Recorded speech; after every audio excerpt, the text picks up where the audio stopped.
सकाळच्या घडीची महत्त्वाची बातमी. नाशिक जिल्ह्यातील तालुका मालेगाव तालुका पोलीस स्टेशन ग्रामीण यांची कारवाई. 6 जणांवर गुन्हा दाखल.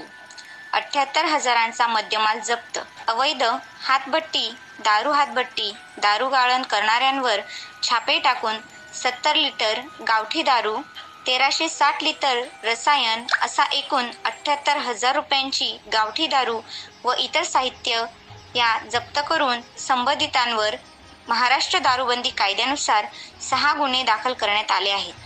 येसगाव, दहिवाळ, राजमाने, आघार, सौंदाणे, जळको शिवार पोलिसांनी मोठी कारवाई केली आहे.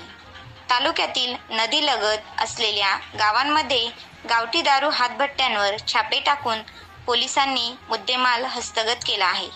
पोलीस अधीक्षक श्री देशमाने साहेब व मालेगावचे अपर पोलीस अधीक्षक श्री अनिकेत भारती साहेब यांच्या मार्गदर्शनाने मालेगाव तालुका पोलीस ठाण्याचे पोलीस निरीक्षक श्री राहुल खताळ व अंमलदारांनी सदरची कारवाई केली आहे. मालेगाव तालुका पोलीस स्टेशन अंतर्गत आज ऑल आउट स्कीम राबवून प्रोहिबिशनच्या रेड करण्यात आलेला आहे. राजमाने, आघार, दहिवाळ, सौंदाणे इत्यादी गावांच्या शिवारांमध्ये या भट्ट्या उद्ध्वस्त करण्यात आलेल्या आहेत. मालेगावकर न्यूजसाठी विशाल हिरे, मालेगाव.